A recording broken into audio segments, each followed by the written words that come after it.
is Damien Wayne still in the movie? His response was, well, I think you just have to wait to see exactly what's happening, end quote. Barry Horowitz. He's the guy. I used to think it was Bob Backlund and used to give himself a pat on the back. It's Barry Horowitz. What up, everybody? Welcome back to another episode of the Nerd Jet Report. I'm your host, Pablo, and joining me as always is Mr. Brian Schultz. Brian, another round of DC. We gotta talk about it, man, because when he speaks, especially the man in charge, right? The man in charge, when he speaks, you gotta listen to what he says because it's coming from the horse's mouth, right? Ain't that what they say? Absolutely. And as we also say, it is a competition, and that competition extends to, can you own the headlines? That does matter. And I think that the hype machine is underway on both sides right now, right? So this is part of it. What better way to get everyone at attention by talking about Batman, Brian? What do we always say? Once you start that topic, that's what everybody's talking about, because it's about who, what, when, where, how, all that stuff has to matter. We also got some updates. Casting and Superman is a hit on HBO Max. Indeed. Yeah. I haven't watched it yet. I haven't sat down to watch it. I want to at some point, but I got to keep these shows rolling, right? And we'll talk a little bit about Peacemaker. First up, so Gunn has some updates for the pipeline that keeps changing. I think that's the thing. Like, I personally have no problem with this. I just think people are a little bit used to the Kevin Feige throw it up on the big board and then have that be 80 to 90% accurate. Like, if you go back and look at like what Marvel put on those presentations back in the every once in a while you got a title change. Every once in a while a project didn't make it, back in the in the Infinity days. James Gunn with Gods and Monsters has clearly shown this is a moving target. This is a fluid design plan, and he's staying at least seemingly true to his word that it's driven by the ideas and it's driven by the pitches. And like whatever the initial outline is, if they get a better idea in the door, they're going to roll with that. And I think that's just fine. And you're seeing that extend to Batman, and we might be giving ourselves our latest pat on the back here, because he did an interview with IGN in which he gave some tidbits about casting, but also more importantly about the story. So he was asked about, go ahead. Barry Horowitz. He's the guy. I used to think it was Bob Backlund and used to give himself a pat on the back. It's Barry Horowitz. So keep an eye out on that gesture when we say what we say and then things happen. It's not because is that we're thinking as like this is what we gotta do type situation to get it back to where it used to be in terms of people wanting superhero films to be this big event in the movie theaters, which it hasn't been since the heyday. Yeah.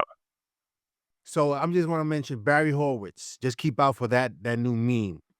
But, we're tying a lot of themes here, and it'll tie to not just Batman, but Gunn's broader comments about what is in the pipeline. And I would also connect it back to what we said, last week when we were talking about Gen Alpha, which, Batman ranked 20th might seem low to you, but Batman is still in that top echelon for even younger audiences. He matters across generations. And so James Gunn did an interview with IGN, and he was asked about Brave and the Bold, the status. And his response was, the script, I like where we are, but plenty of things are in flux. And when asked point blank, is Damien Wayne still in the movie? His response was, well, I think you just have to wait to see exactly what's happening, end quote. What have we been saying, Brian? Batman. That's going to be the name of the movie. And I'm sorry,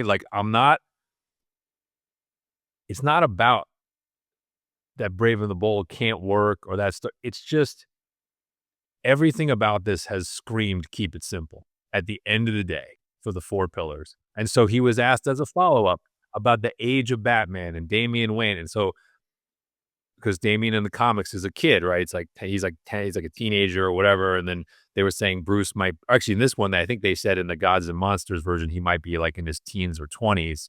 And then Bruce would be like in his 40s as like a mentor figure. But when Gunn was asked about that a few days ago, he said, no, I think you just have to wait and see the movie because things have changed. Plenty of things are in flux. Like, what is the situation with parentage and all that stuff? And so I wouldn't want to take any of it. And yeah, I mean, the actors who want to, and then he kind of just trailed off is basically like, listen, first of all, I can't tell you the amount of actors who have told me they want to be Batman. So the point being, this is not, hey, I'm planting a flag on Damian Wayne, a flag on Bruce Wayne at a certain age, and I'm going to go find the people to inhabit that.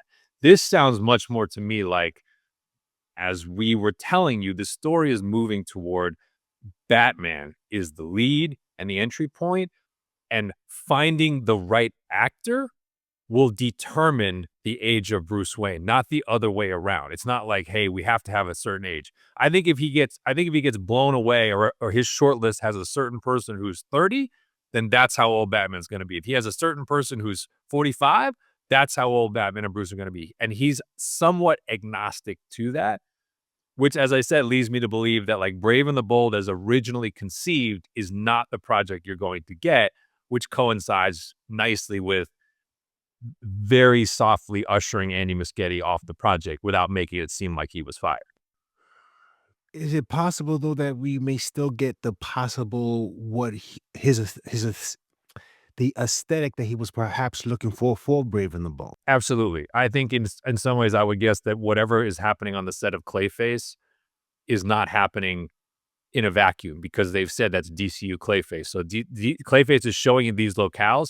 Those have to be James Gunn approved, right? Because they have to be the same ones that are then going to be places Batman goes and Bruce goes. I mean, and we are obviously saying there'll be a hint of Batman in that movie, but I think what I'm taking from this is that again, James Gunn did have a vision, and it was Brave and the Bold, and it was Damian Wayne led with Bruce in the supporting mentor role, and he's just got an open mind. And I think the way the universe has evolved, that's changing. I also think there might be some orders on high where David, and this goes to, we're going to come back around to this point where David Zaslav is saying, love your creativity. That idea sounds really cool. It's Batman. Don't mess around with it. It's Batman. That's the project you need to make. Yeah, man. It has to be about him and where he's at and getting doing something that's never been done before to the I guess what we've always had something to say about the Batmans we've gotten. Peak, people would say Bale and some would say Keaton, right? A lot of people say Keaton. I think Keaton is still, I think, the best Batman, in my opinion. And I like Bale. I was hoping that after what was it? After Equilibrium, I'm like, yo, this dude, forget about it.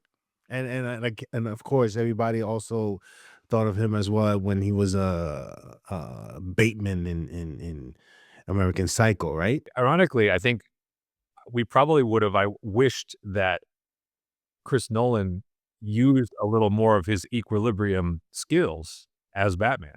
He's more of a martial artist in that movie than he is as the Dark Knight, but it showed he could do it, like the way he operates the handguns and does the flips, and you're kind of like he can do it, but they didn't ask him to do it as Batman. Guys, if you haven't seen Equilibrium, and if you have, let us know in the comment section below what you guys thought of that movie. Not without incident. Here's the last quote I just want to leave you because we always talk about why does the world stop when there's Batman news, and this is to me a good way to take the temperature on that. So they asked about the casting, and James Gunn said, I have a short list. But then he said, I think you'd have a harder time finding actors who don't want to be Batman. He's the one character everyone wants to play, and that's the truth. End quote. I always said when his name came up as a possibility that I don't think it could work.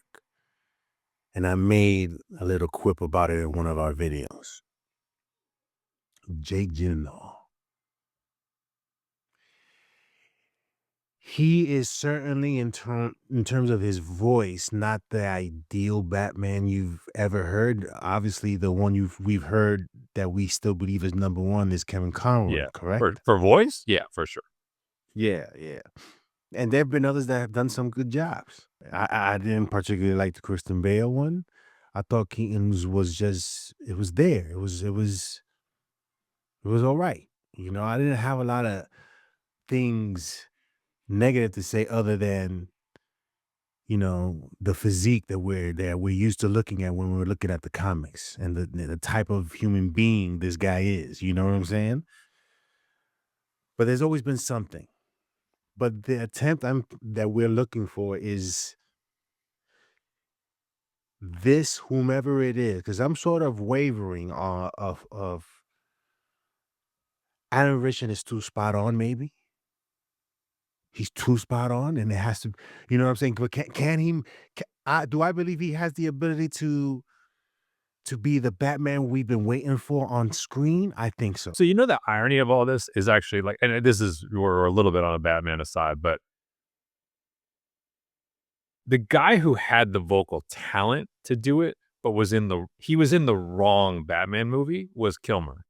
Because if you watch Val Kilmer as an actor and you watch him do Jim Morrison versus do Doc Holliday, like, and you see what he does with his voice, I actually have no doubt he could have done the contrast between a real contrast, not a campy one, between Bruce and Yeah, Batman. But in yeah. the Schumacher Neon universe, they were kind of channeling like a modern Adam West style, and like he kind of winds up sounding awkward. And then, as we know, he hated really being Batman. So, but in terms of talent, I think that's that's the excitement for an actor is that you kind of, if you do it right and it's produced right, you get to play two characters. You don't get to play one, and that's what we're. I believe I read something where Val Kilmer had said something about his inability to really explore some of He hated it. these He absolutely hated it as an actor. Like, once he took the part, he basically was like, "I'm trapped in this suit, and everyone else has the cool stuff to do." just watch the Saint, and even his performance as imagine an Iceman similar to Saint. Bruce Wayne. Great call on the Saint because he does a lot of voices in that, a lot of accents in that. You need somebody who is suave, sincere, seems sincere, and quite honestly is pretty sexy when he's Bruce, and then channels the darkness, can create the fear, command. You know, this is a guy who, like I said, he has to strike fear not just in the hearts of villains and adversaries, but in the hearts of the heroes. Right? That's the like if this is done right, Word, like yo. Superman looks at this guy like, I should be able to beat this guy, but like, I don't know. There's something wrong with him. Like that, like Yo, when he first met him, he pulled out the kryptonite. Yo, already tells you I'm ready.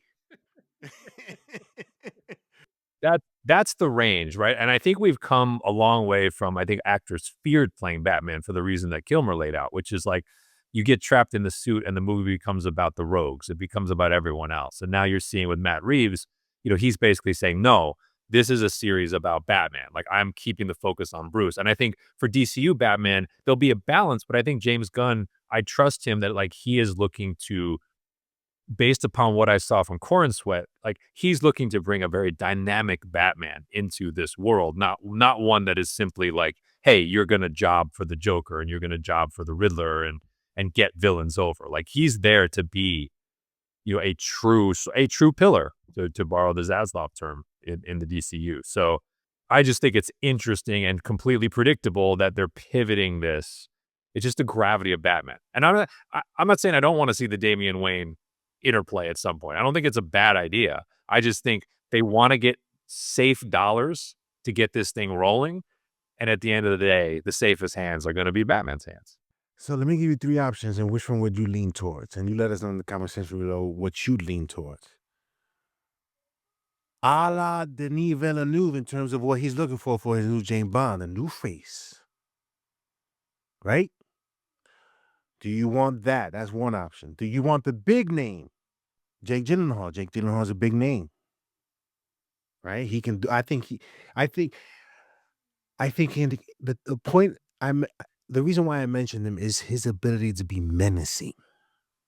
I think he can turn that on. Gyllenhaal? We've seen instances. Yes, I think so. I'm I out on think that one, so. but okay, sure. Me I'm out on too. it. But I think he I could don't I do don't it. think he I I don't think think he he's could do handsome it. enough when he's And Bruce, and I play. don't think he's menacing enough as Batman. But okay, Oh, okay. I'm out. Okay. That yeah. Okay. All right. You let us know in the comment section below what you guys think. Because I know the reason why I bring him up too is John Campion's mentioned him. And at first I wasn't with it. Because that's why I mentioned the previous video that we did where I mentioned a quip about that. The safest bet, Brian, is Alan Richardson, yo. Even though I am I am okay if they do Brandon Sklenar. I think I'm okay with that. But I would be shaky with him going in as Bruce Wayne. I need to see that. Hopefully they make that reveal in the movie. But if he hasn't, as you said, he hasn't shown that other side. So so you got three options: new face, Yeah. big name. Forget it's Yeah, Jake big Gyllenhaal, name. big Yeah, name, big A-lister. or, Yeah. or somebody who is on the cusp of being Yeah. huge. In Alan Richardson, what do you think? Or someone like Brandon Sklenar Yeah, either, those now and Bendis they're and still Alan I think Ritchson in are in the this same place, which is they are known in the yeah. context of a TV series. They are not mega stars who have opened movies already. They're not. Yeah.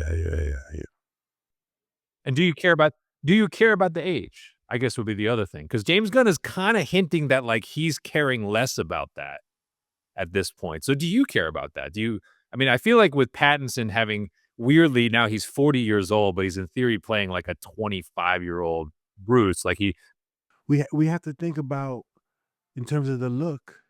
He has to look of age to Superman. I think I would want to keep it in that stage. You know what I'm saying? I want to keep it in that room. I don't think he needs to be that much older and close to over the hill than Superman. If this is the beginning of a relationship, I would want to see this relationship play out over a few years. Not in not a few years meaning several, decades probably, but not, over at least 10 years. I'm in the category of I think like I think the Richardson Sklenar category is a good category. I think like I don't want the A-lister. First off, I don't think there's a true A-lister out there that really could do it. I don't see the obvious one where like someone who's a true megastar where I'm like, yes, you throw them in the cowl and cape and cowl and it's everything you ever wanted. I don't think that person obviously exists. So I think the question is, can you find a complete unknown who can really just blow you away? I don't know. I mean, that one obviously by definition, if they're unknown, it's hard for us to perceive of that. I think some of it does come down to age and durability. Like there was a point, I don't think he could do it anymore because I think he's like 50. But like there was a point where I sort of like wondered, like could like an Alexander Skarsgård do it? That's like that fits into that category of like, he's got the blue eyes, he's 6'4". He can play smooth. He can play. I've seen him play bad guys, and that's the other thing that made me wonder, could he play Batman? But he's now 50. And I'm like, I don't know that they would start. I know James Gunn says he's age agnostic, but unless you're aiming at Dark Knight Returns, I don't know that you want to start with a 50-year-old Bruce Wayne. But I just like that he's also in that profile of actor. Like he's been in a lot of stuff. You would recognize him if you saw him, but like, he's not like the go-to guy for every project. So, and keep in mind, like they can't. The other thing too is I hate to say it, but we got to think practically here. They can, if there was a true A-lister who really wanted this part, they would have to take a discount to play it. Because I don't think Warner Brothers is opening up the purse to be like, hey, we're gonna hand Dwayne Johnson money to Elite. Because it's not No, about that's the him. thing. Whoever Like him is. you're just hurting your profit margin. That's the thing. Like, do you think that name would sell that movie that much more? I don't think the answer is yes. It's always been about Batman. If you could pull it off, because I'm always interested in Batman, yo. That's all I'm interested in. And Bruce I Wayne, think when especially it's in this Bruce universe, Wayne, right? yeah. But especially in this universe, right, where it's like, obviously Corn Sweat, Brosnahan, and Holt are gonna get paid more in the future. We know that. But like, none of those three is like on the AA list. You know, all of them did a really nice job in that movie, and they all kinda, like, in the scenes they had, shared chemistry with each other, but not one of them is like, "Oh my god, that's a $20 million paycheck right there." So, like, you already proved you don't need that. So I think it would be pretty surprising, actually, if they went and handed out that kind of money to that kind of star to be Batman. We could talk about this all day, but I think they're gonna lean either towards the new face or that mid-range actor, Alan Richardson, Brandon Sconar. We'll see. You know, people I'll throw another one at you. So people keep mentioning Jacob Elordi for Bond, and we threw him up as Superman contender way back when. What about him as Batman? He's 28, 29. He's 6'5". Little different look. It's dark hair, dark eyes. What about him? I certainly What think about he could that? pull it off. I think he could certainly pull it off. So I that like that. so that I like that. It's a different look. It's a different look. It's a I'm just picturing him in the scene with Holt and Cornswith. To me, that's a big part of this. You have to envision everyone in the scene together, and if who you're envisioning sticks out that much, it's not gonna work. Alan Richardson, when he walks in the room, everybody notices. Well, right now, he's He also just just do, enormous, yo. right? So he would lose 25 pounds. That's right. He would lose He 25 pounds if you're Yes, yeah, yo, that dude is I sent Brian and it I looked have to like look at Brock the Lesnar picture, was but standing on the red carpet. yeah, yo, this dude was huge. And that's probably a little crazy, but even imagine him. You know what? I would do B. Lordy for James Gunn's new Batman and use Alan Richardson as the Dark Knight Returns. Immortality! Take it! It's yours! Ooh, interesting. Age him down. That's easier than Wow, age him up is interesting. better. That, but you put the prosthetics and he doesn't look, but he still look like the Somewhere man. You know somewhere what I'm Zack saying? Snyder just went, "No." He Dustin Hoffman It's in The good- Graduate. He's, like, yeah. pressed up against the glass. "No, let me in." Oh, if James Gunn made that movie and Zach was somewhere else, he'd lose. I don't know what would happen. That Let us know in the comments below. Who do you want? what it's not an individual name. It's what type of actor do you want in this role? That's the right question. Okay, schedule stuff.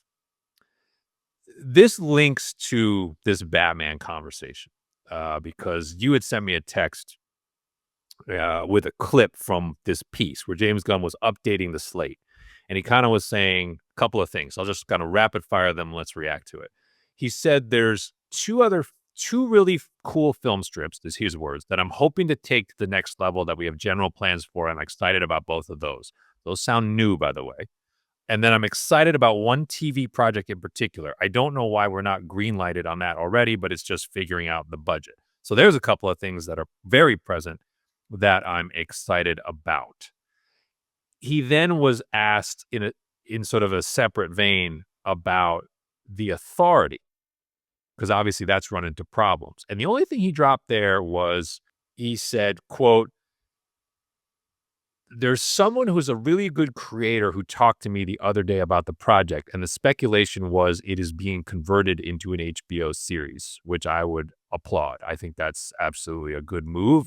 If they don't do animated, I think TV is the right place for that. It's what Marvel should have done with Thunderbolts, quite honestly, as I've always said. But then he dropped the kicker. And this is the one as our bring it back around on Batman. Quote, "I'm probably not going to do certain movies with characters who audiences don't know because it's harder to get people in the theater for that kind of thing." End quote. Brian, somebody knocked on the door, made a phone call, said, let's talk. Because at the end of the day, as much as we love the things that we love, this is a business. And the objective is to get people through those doors. That's the objective. We got to get people talking. And if you want to introduce somebody here and there, go ahead and let's see how the audience responds to them. And that's your opportunity to do what you want to do right there.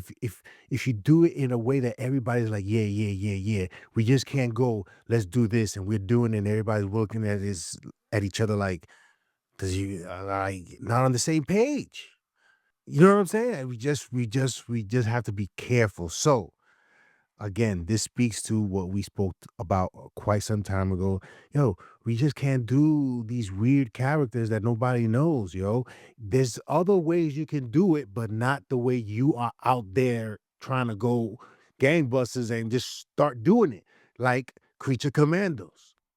This to me really felt like as Pablo said, a sort of conversation between Zaslav, Gunn, and Safran after Superman, where you got the public face of Warner Brothers talking about the four pillars, but you have Gunn's tendencies, right? And the things he is legitimately gifted at. Like, I don't want to, that's the thing, like, let it not diminish his skills with characters like the members of the Suicide Squad and the cast of Peacemaker. And so when he puts that mural up, right, in the Hall of Justice, and people start asking him about all those, other characters, and he's like, oh, yeah, this, that, and the other. I think there is a little bit of probably Safran and Zaslav, honestly, that are like, listen, and this is just totally speculation by me, but I think it fits the facts. If we were in 2018, I would probably submit to you Superman makes twice the global box office that it did. I think it's $1 billion movie out of the gate. I really do. I think it's, if Aquaman's doing 1-1, I think Superman is absolutely doing at least that. They are looking at Gunn and saying, hey, you made a really good movie. There's a high response rate among critics and audiences, and we'll get to the HBO Max thing, that this movie mattered to people and it was really good. It made $600 million. That's the economic reality of what you did, which means these other characters that you love and that we love your passion for and your ideas for, they cannot get close to that number. There just is no global audience that's going to show up for a Wildcat movie and give you $800 million of growth. Like it just isn't there. And even if we want it to be there someday, we can't bet the universe that it will be there now. Which means if you're sending budget to the big screen, it has to be the big brands. This goes back to why I think Brave and the Bold is getting repurposed to more of a Batman-centric movie, because it's just like, hey, we got to play the safe hand here. And the safe hand is Batman and Superman. What did that quote be in that article, a Variety article? If Batman and Superman are hitting, the possibilities are limitless. That's what Warner Brothers is aiming at. And so Wonder Woman, they're like, hey, maybe it's too soon.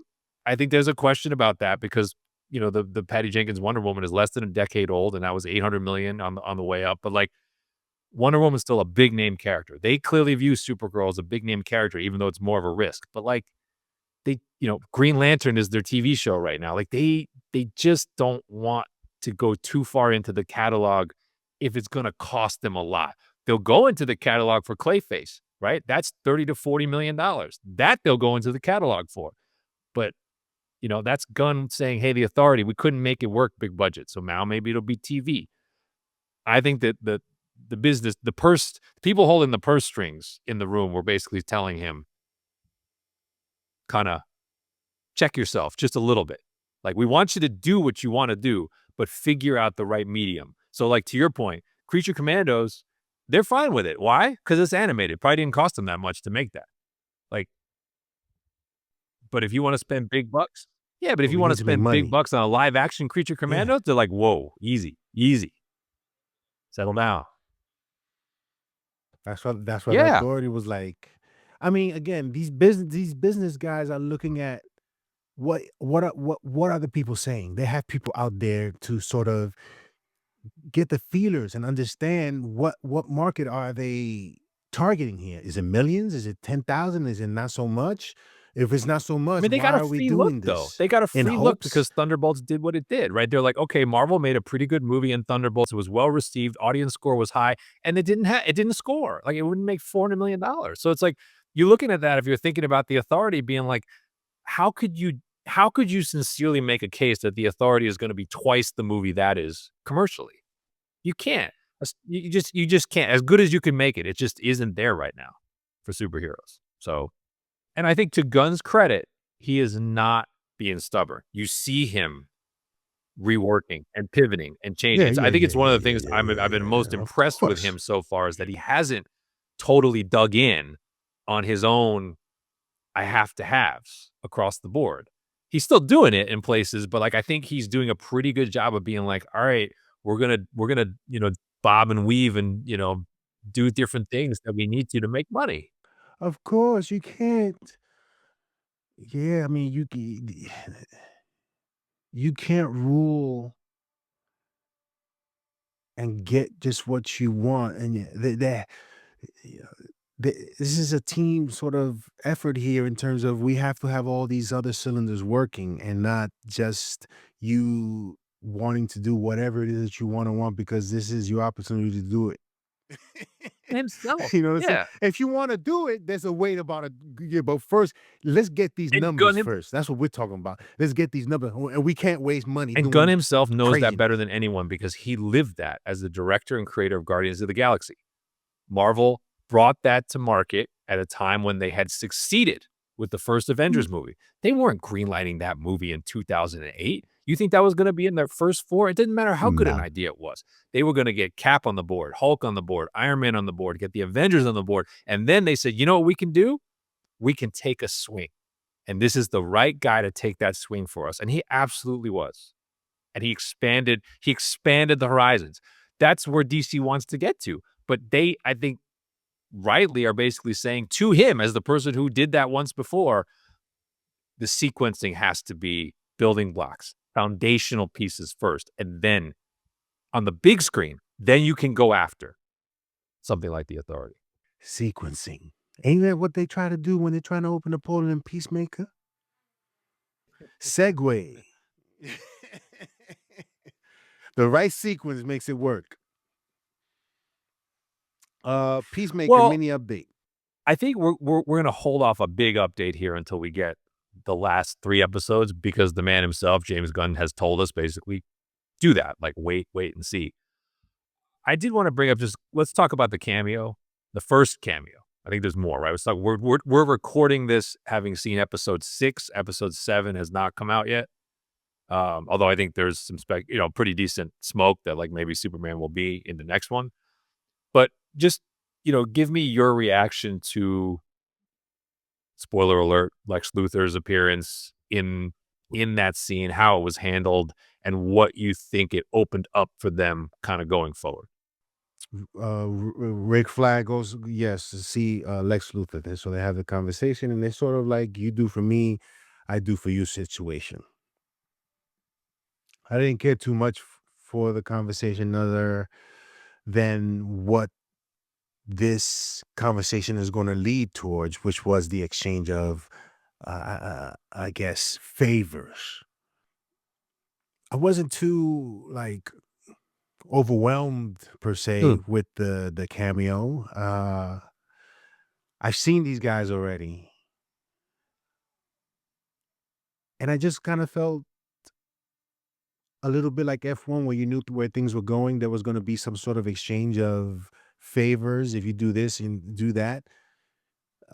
So because I had made a statement prior to about Peacemaker's father being able to figure out this realm, this dimensional portal stuff, and he didn't figure out anything. He just happened to Right. find it. And, you know what I'm saying? So had nothing to do with his intelligence, but Lex Luthor obviously is an intellect. So I think I liked it more than you did. Here's why. I actually have been. I think one of my favorite aspects of Peacemaker season 2 has actually been the Rick Flagg Sr.